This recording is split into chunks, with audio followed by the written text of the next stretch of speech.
జరిగింది. ప్రశాంతమైన కాశ్మీర్లో పర్యాటకంతో వెల్లివిరుస్తున్న సౌందర్యభరితమైన కాశ్మీర్లో రక్తపు మరకలు పడ్డాయి.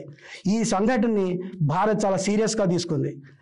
ఖచ్చితంగా ఇందుకు బాధ్యులైన వాళ్ళని వాళ్ళని నడిపించే వాళ్ళని ఖచ్చితంగా మేము వాళ్ళ మీద చర్య తీసుకు తీరుతామని చెప్పి ఒక సందేశాన్ని, ఒక సంకేతాన్ని ప్రపంచ దేశాల సాక్షిగా భారత్ పంపించింది.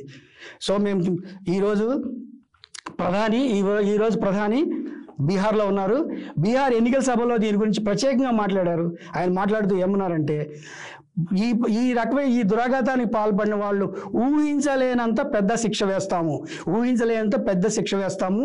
దీని వెనక తెర వెనుక ఉన్న వాళ్ళ ప్రతి వాళ్ళని మేము చట్టానికి ముందు నిలబెడతాము. వాళ్ళని ఊహించలేనంత దారుణంగా శిక్షిస్తాము అన్న సందేశాన్ని ఇచ్చారు.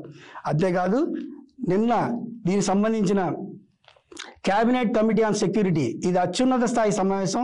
ఈ సమావేశం నిన్న సాయంత్రం జరిగింది. ఈ సమావేశంలో ప్రధానితో పాటు మంత్రివర్గం ఉన్నత మంత్రివర్గ సభ్యులు, ఉన్నత స్థాయిలో ఉన్నవాళ్ళు, క్యాబినెట్ 5-6 క్యాబినెట్ సభ్యులు, తర్వాత అందులో క్యాబినెట్ సభ్యులు అంటే హోంమంత్రి వస్తారు, డిఫెన్స్ మంత్రి వస్తారు, ఫారిన్ అఫైర్స్ మినిస్టర్ వస్తారు. అంటే జైశంకర్, అమిత్ షా, రాజ్నాథ్ సింగ్, తర్వాత నిర్మలా సీతారామన్ కూడా ఇందులో ఉన్నారు. వీళ్ళంతా సమావేశమయ్యారు. ఇది హై లెవెల్ కమిటీ మీటింగ్. ఈ మీటింగ్లో చర్చించిన అంశాలు ఏంటి అంటే, అసలు ఇలాంటి పరిస్థితి ఎందుకు ఉత్పన్నమైంది అంటే, ఎక్కడో సెక్యూరిటీ ల్యాబ్స్ ఉంది, ఎందుకు జరిగింది అన్నదానికి వాళ్ళు ఆలోచించిన మాట ఏంటంటే, కాశ్మీర్ ప్రశాంతంగా ఉంది, కాశ్మీర్లో తీవ్రవాద జాడ లేదు అని అనుకోవటం ఒక సమస్య అని, ఒక దీన్ని అధికారికంగా ఎవరు మాట్లాడలేదు, ఒక అభిప్రాయం అయితే వాళ్ళ మధ్య వచ్చింది. సో సెక్యూరిటీ ల్యాబ్స్ ఉంది, దీన్ని మనం ఇంక ముందు జాగ్రత్తగా తీసుకోవాలి, తగిన జాగ్రత్తలు తీసుకోవాలని ఒక ఇంటర్నల్గా ఒక అభిప్రాయానికి వచ్చారు. కరెక్టే కదా. ఒక తప్పు జరిగినప్పుడు, ఒక తప్పు కాదు, ఒక ఫలితం వచ్చినప్పుడు, ఏదైనా ఒక ఫలితం వచ్చినప్పుడు ఆ ఫలితాన్ని విశ్లేషించుకోవటం అనేది ప్రగతికి నాంది.